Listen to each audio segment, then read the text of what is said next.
DM অফিসে তালা ঝুলবে, হুঁশিয়ারি বিজেপি নেতার। জলপাইগুড়িতে বিজেপির রাজ্য নেতার বিতর্কিত মন্তব্য ঘিরে রাজনৈতিক উত্তাপ। সোমবার বিকেলে জেলা শাসকের দপ্তরে ডেপুটেশন ও বিক্ষোভ কর্মসূচি করে বিজেপি নেতৃত্ব। উপস্থিত ছিলেন রাজ্য সাধারণ সম্পাদক বাপি গোস্বামী ও জেলা সভাপতি শ্যামল রায়। বিজেপির অভিযোগ, শাসক দল ও প্রশাসনের একাংশের চক্রান্তে এসআইআর শুনানির নামে সাধারণ মানুষকে হয়রানি করা হচ্ছে এবং তার দায় চাপানো হচ্ছে বিজেপির ওপর। জেলা শাসক দেখা না করায় ক্ষোভ প্রকাশ করেন বিজেপি নেতারা। অধস্তন আধিকারিকের কাছে ডেপুটেশন দিতে অস্বীকার করে ড্রপ বক্সে জমা দেন তারা। সংবাদ মাধ্যমে প্রশাসন ও তৃণমূলের বিরুদ্ধে অভিযোগ তোলেন শ্যামল রায়। বাপি গোস্বামী হুঁশিয়ারি দেন, হয়রানি বন্ধ না হলে ডিএম অফিসে তালা ঝুলবে। এসআইআরে হয়রানির অভিযোগ তুলে ডেপুটেশন দিতে এসে বিস্ফোরক এবং বিতর্কিত মন্তব্য করলেন বিজেপির রাজ্য সাধারণ সম্পাদক বাপি গোস্বামী। এদিন জলপাইগুড়ি বিজেপি নেতৃত্ব জেলা শাসকের দপ্তরে ডেপুটেশন দিতে আসেন। বিজেপি নেতৃত্বের অভিযোগ, রাজ্যের শাসক দল এবং প্রশাসনের একাংশের চক্রান্তে এসআইআরের নামে আমজনতাকে হয়রান করা হচ্ছে এবং দোষ চাপিয়ে দেওয়া হচ্ছে বিজেপির ঘাড়ে। এর সুরাহা করতে হবে। বিজেপি নেতৃত্বে আরও অভিযোগ, এদিন তারা ডেপুটেশন দিতে এলেও তাদের সঙ্গে দেখা করেননি জেলা শাসক। তাই তারা এদিন ডকে তাদের ডেপুটেশন জমা দিয়ে ফিরে যান। ফিরে যাওয়ার আগে রাজ্যের সাধারণ সম্পাদক বাপি গোস্বামী হুঁশিয়ারি দেন, এই সমস্যার সমাধান হলে তারা এরপর বৃহত্তর আন্দোলনে নামবেন। প্রয়োজনে তারা জেলা শাসকের দপ্তরে তালা ঝুলিয়ে দেবেন। তার এই মন্তব্যের পরেই কিন্তু রাজনৈতিক মহলে ব্যাপক চাঞ্চল্য ছড়িয়েছে। নির্বাচন কমিশনের গাইডলাইন অনুসারে এই চুক্তিভিত্তিক কর্মচারী দিয়ে এসআইআর এর কাজ করা যায় না। আর এই চুক্তিভিত্তিক কর্মচারীরা পুরোটাই 100% হচ্ছে তৃণমূলের ক্যাডার। তো তৃণমূলের ক্যাডাররা পরিকল্পিতভাবে আইপ্যাকের সঙ্গে সংযুক্তি হয়ে এবং নেত্রীর নির্দেশ মোতাবেক, নেত্রীর পরিকল্পনা মোতাবেক একটা বাতাবরণ, এই যে সনাতনী হিন্দুদের মধ্যে একটা ভয়ের বাতাবরণ এবং পুরো বিষয়টাকে ষড়যন্ত্র করে চক্রান্ত করে বিজেপির দিকে দিয়ে দেওয়া যে কৌশল নিয়েছে, আর সেই কৌশল বাংলার মানুষ বুঝে গেছে। এবং এই যে ষড়যন্ত্র এবং কৌশলের সঙ্গে প্রশাসনের অনেক প্রশাসকরাই জড়িত আছে। আমরা তারই প্রতিবাদে আজকে এসেছি যে এই ঘৃণ্য চক্রান্ত রুখতে হবে।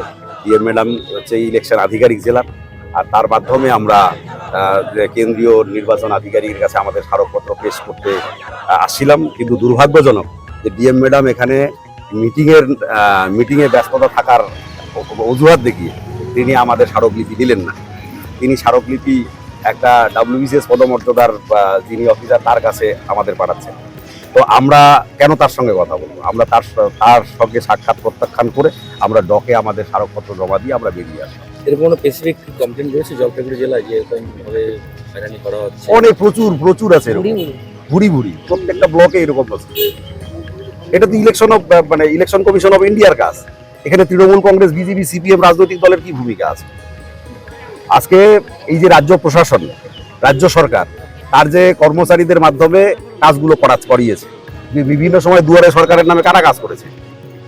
এখানে কেন্দ্রীয় সরকারের কোনো কর্মচারী কি ছিল না? ইচ্ছাকৃত নামের বানান ভুল করে তারপরে তাদেরকে হয়রানি করে এই যে বয়স্ক মানুষ, বৃদ্ধ মানুষ, তাদেরকে এই যে নোটিশ দিয়ে তাদেরকে এই যে আমাদের যে সেন্টারগুলো আছে বিডিও অফিস, আর সেখানে নিয়ে আসা এবং তাদের মধ্যে ভয় দেখানো।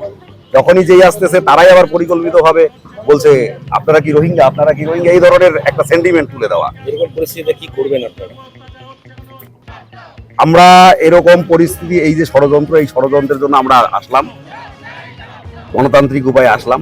যদি এই ষড়যন্ত্র এখানকার প্রশাসন যদি বন্ধ না করে তাহলে আমরা বৃহত্তর আন্দোলনে নামবো। নির্বাচন কমিশন যুক্তরাষ্ট্রীয় কাঠামোতে সেই রাজ্যের প্রশাসনের উপরই নির্ভর করে। পশ্চিমবাংলা তো প্রশাসন নেই, তৃণমূলের প্রশাসন চলছে। তৃণমূল এবং আইপ্যাক আর এই প্রশাসনের কর্মরত ব্যক্তি যারা, প্রশাসন অফিসার, প্রশাসনের যারা এই সংশোধন বিয়োজনে কাজ করছেন ভোটার লিস্টে, তারা এক হয়ে সনাতনী হিন্দু সমাজের মানুষদেরকে হয়রানি করছে। কারো ওয়ার্ডে ভুল বাদ দেওয়ার চেষ্টা চলছেন, কাউকে বলছেন তোমার বাবার সার্টিফিকেটের বানাম ভুল আছে। এরকম ভাবে হিন্দু সমাজের প্রতি তারা অত্যাচার করছে। আমরা বলতে চাই প্রশাসনকে যে আইপ্যাকের নির্দেশে এবং সবচেয়ে বড় আইপ্যাক এর প্রতিনিধিরা এই ডিএম অফিসে আছেন। শুধু এই ডিএম অফিস না, সারা পশ্চিম প্রত্যেকের ডিএম অফিসে তারা মিলে এই সনাতনী সমাজের মানুষদেরকে নাম বাদ দেওয়া, তাদেরকে হয়রানি করার চেষ্টা করছে। ডিএম যেহেতু ডিস্ট্রিক্ট রিটার্নিং অফিসার, সমস্ত দায় দায়িত্ব তার। যদি কোনো সনাতন সমাজের মানুষকে, বৈধ ভোটারকে যদি বাদ দেয় আর এই হয়রানি যদি বন্ধ না করে, তাই ডিএম অফিসে আগামী দিন তাড়াটা মারবো। ডিএম তো আমাদের দেখলে ওনার জ্বর আসেন, আমাদের সাথে তিনি দেখা করলেন, তার ফুপু তো মমতা ব্যানার্জি, ফুপু রাগ করবেন। ফুপু রাগ করলে সেটা তিনি চান না, তিনি অন্য একজনকে দেখা করতে বলছেন, আমরা অন্য জনের সাথে দেখা করবো না। তিনি যার সাথে দেখা করতে বলছেন তার যেমন স্ট্যাটাস আছে, আমাদের স্ট্যাটাস আছে। আমি একটা সর্বভারতীয় দলের রাজ্যের সাধারণ সম্পাদক, আমি একটা সর্বভারতীয় দলের জেলা সভাপতি। তার যে স্ট্যাটাস থাকে, আমাদের তো স্ট্যাটাস আছে না। ডকে জমা দিয়ে দিলাম, রিসিভ করে চলে আসলাম। ভদ্র ভাষায় বলে দিলাম, যদি ভদ্র ভাষায় কাজ হয় ভালো, যদি ভদ্র ভাষায় কাজ না হয় সেদিন অসভ্য ভাষাটা প্রয়োগ করতে 1 সেকেন্ড সময় নেব না। দেখতে থাকেন না, সব কি আপনাদের জানাই বলবো নাকি? হিন্দু সমাজের কোন সনাতনী মানুষের নাম কাটা যদি হয় আর এই হয়রানি যদি বন্ধ না হয়, দিয়ে বসে তালা মারবার অ্যাডভান্স বলে দিলাম। আর মমতা ফুপু, তার আদরের ভাইপো, ভাইজি তো এখানকার ডিএম, তিনি যতই ফুপুকে খুশি করার চেষ্টা করুক না কেন, 26-এ বিজেপি নেতার এই হুঁশিয়ারির পর প্রশাসন কোনো পদক্ষেপ নেয় কিনা এখন কিন্তু সেটাই দেখার। ক্যামেরায় ঋষি চক্রবর্তীর সঙ্গে তিতাস পাল, জগবাগ 24 বাংলা, জলপাইগুড়ি।